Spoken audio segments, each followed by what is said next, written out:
Welcome to another deep dive. We're going back in time today. Our guide is an article called Meeting Kirk Douglas about the author's chance encounter with the man himself, the legendary actor. Yeah. It made me wonder, what would it be like to bump into Hollywood royalty like that? Yeah. You know? Well, the author, Tom Watson, he talks about meeting Douglas at a conference. Oh, wow. After an interview with Mort Zuckerman, No, Douglas was 90 at the time, but still commanded attention. You know, he's considered one of the last links to Hollywood's golden age. I mean, he worked with so many icons, Stanwyck, Lancaster, Mitchum. Oh, yeah. It's hard to even imagine the scope of his career. I know, right? So easy to get caught up in the nostalgia. But Watson's description of Douglas, it really captures his presence, even at that age. A little crooked, he says, but determined, with those twinkling eyes. Oh, yeah. He even quotes Douglas saying, "When I speak slowly, people listen. They think you're going to say something important." It's almost like he knew how to wield that star power. It's interesting because Douglas was known for his charisma, but his origins were incredibly humble. He once said, "I was born into abject poverty, and that was my advantage." Wow, what a statement. Right. Born Isser Danielovich Dembski to poor Russian Jewish immigrants in Amsterdam, New York. Yeah. It really is a far cry from the glitz and glamour we associate with Hollywood. Maybe that's what fueled his drive. Even in college, St. Lawrence University, he was elected class president. There's a through line there, wouldn't you say? The charisma, the leadership, it all seems to connect. It does make you wonder how much of his success was pure talent versus sheer force of personality. But beyond Hollywood, Douglas was also pretty outspoken about his political views. The article mentions his call for an apology for slavery, his criticism of the Iraq War, even advocating for a gentler foreign policy. So it seems his willingness to challenge things wasn't confined to the screen. Even in his later years, he remained a strong advocate for his beliefs, speaks to a lifelong commitment to activism, really. Yeah. And that leads us to what Douglas considered his greatest accomplishment, breaking the Hollywood blacklist. Oh, wow. He famously gave screenwriter Dalton Trumbo full credit for Spartacus in 1958. A decision that really sent shockwaves through the industry. Yeah. That's where the story gets interesting. You have to remember the context. This was the McCarthy era, a time of intense fear and paranoia. Oh, yeah. Accusations of communist sympathies were rampant. Careers were destroyed. People were terrified to speak out. It was a dark chapter, for sure, in American history. And yet, knowing the risks, Douglas just boldly declared, "The hell with it, I'm going to put Dalton Trumbo in the credits." He even said, people thought I was crazy. I said, no, what can happen, you know? Yeah. It makes you wonder what was going through his mind at the time. It's a big question. Was it pure moral courage? Yeah. Or was there a calculated risk involved? Maybe he sensed the tide was turning against the blacklist and saw an opportunity to make a statement, knowing that he held a certain level of power in Hollywood. It's a bold move, regardless of the motivation. And according to Douglas, the sky didn't fall in, as he put it. In fact, his decision paved the way for other blacklisted writers to work openly again, effectively breaking the blacklist's hold on Hollywood. That's why he considered this his greatest achievement, I'd wager.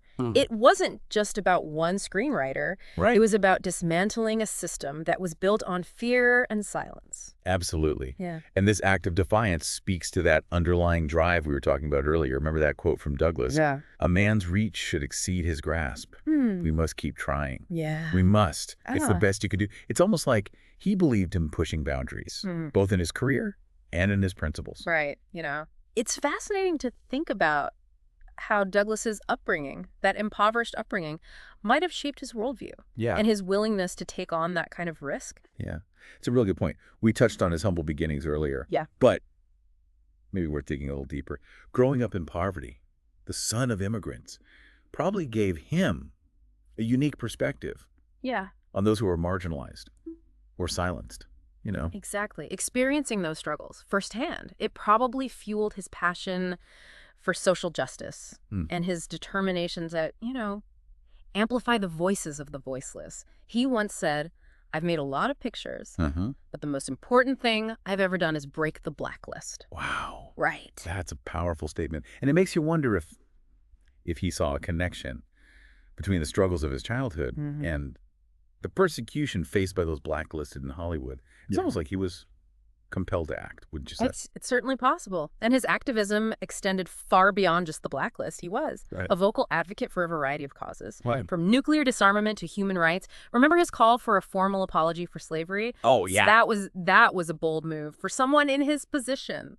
Absolutely. He didn't shy away from controversial topics, and he wasn't afraid to challenge things, even when it could have jeopardized his career. And that kind of begs the question, what was driving him? Was it a deeply ingrained sense of morality, a desire to, right the wrongs he saw in the world? Or was there a strategic element to it, a calculated understanding of his influence and how best to use it? It's a complex question, and I'm not sure there's an easy answer. Yeah. Regardless of the motivation, his actions had a ripple effect. That went far beyond just the immediate impact of breaking the blacklist. He set a precedent for others to follow. Inspire them to speak out against injustice. Yeah. His defiance served as a reminder that even in a system that's built on fear and silence, individual voices can make a difference. He makes you think about the responsibility that comes with fame and influence. Douglas could have easily chosen to stay silent, to protect his own interest. But he didn't. He used his platform to fight for what he believed in, even when it was risky. It's a powerful example of how one person can leverage their position to advocate for change. And his story is particularly relevant today in a world where so many feel overwhelmed by injustice and social issues. It's easy to get discouraged, to feel like your voice doesn't matter. But Douglas's story reminds us that individual action can have a ripple effect.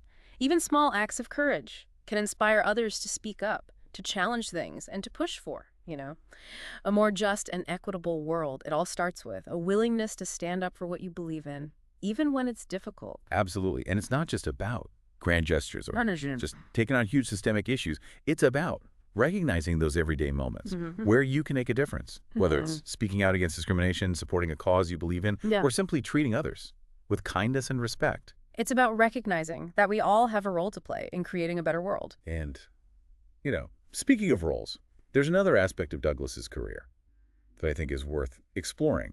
It's not just about his actions off screen, but also the choices he made as an actor and a producer. That's interesting. He wasn't just content with being in front of the camera. He wanted to shape the stories being told. Exactly. He founded his own production company, Branded Productions, named after his mother, and this gave him the creative freedom to pursue projects that he was passionate about. And it allowed him to champion films that might not have otherwise seen the light of day. For example, he was drawn to stories that were bold, thought-provoking, and often controversial. Yeah, he wasn't afraid to tackle difficult themes or explore the darker aspects of human nature. Just look at some of the films he produced. Paths of Glory, a searing indictment of the futility of war. Spartacus, a film that celebrated rebellion and challenged social hierarchies. He consistently chose projects. That had something important to say. It seems he understood the power of storytelling to influence hearts and minds. He used his role as a producer to bring those stories to the screen, not just to entertain, but also to engage audiences with important social and political issues. His choices reflect a conscious effort to use his platform to spark conversation and challenge conventional thinking. It's fascinating to consider how his experiences as an actor might have informed his work as a producer. He had a unique perspective on storytelling, having been on both sides of the camera. That's a great point. He brought a nuanced understanding of performance and character development and the power of visual storytelling to his role as a producer. His films, they were not only entertaining, but also deeply resonant and thought-provoking. And that's what makes him such a fascinating figure to explore. He wasn't just a movie star. He was a visionary, an artist, a man who used his influence to shape the cultural landscape. His impact on Hollywood, both in front of and behind the camera, is undeniable. Absolutely. As we delve deeper into his life and career, what strikes me is his incredible resilience. His ability to bounce back from setbacks is truly remarkable. He faced numerous obstacles throughout his life, from growing up in poverty to overcoming a debilitating stroke later in life, yet he never let these challenges define him. It makes you wonder where that inner strength came from. Was it something he developed over time, or was it always there, a core part of his personality?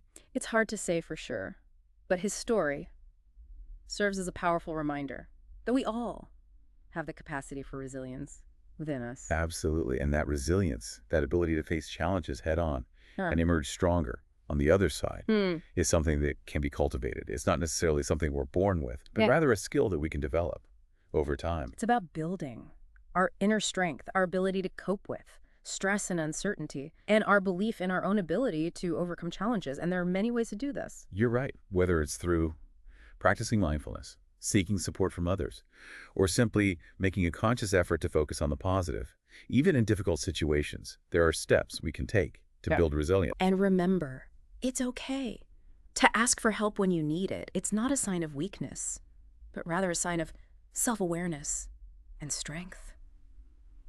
We all need help sometimes. It's part of being human. I think that's a crucial point.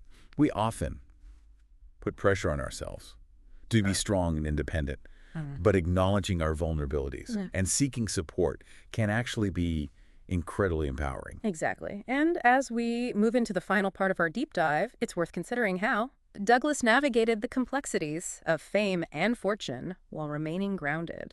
In his principles, it's a delicate balance, wouldn't you say? Yeah, it really is. It's a real balancing act. And I think that's where that sense of contradiction comes in. You know, on the one hand, you have this Hollywood icon known for playing those tough, rebellious characters. Right. But on the other hand, there's the family man, the philanthropist, someone who genuinely cared about making the world a better place. Yeah. How do you reconcile those two sides? I think it just speaks to the complexity of human nature, doesn't it? We try to put people in these neat little categories, but the reality is much more nuanced. You know, we can hold what seem to be opposing values and still live a very authentic life. And that's what makes someone like Kirk Douglas so fascinating to unpack. He wasn't easily categorized or pigeonholed. He was a man of depth and substance, you know, who really navigated that golden age of Hollywood with all its glamour and darkness. We tend to romanticize that era, but Douglas didn't shy away from its darker side. He was outspoken about the injustices, the pressures, the compromises that came with fame,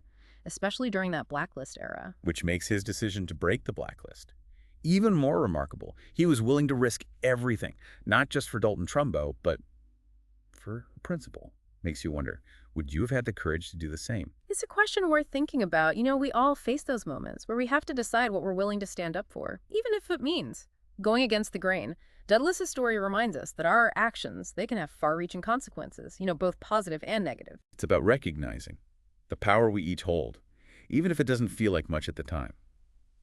But speaking of power, it's interesting to consider how Douglas used his platform as an actor to address those social and political issues. His choice of roles often reflected his personal convictions, wouldn't you say?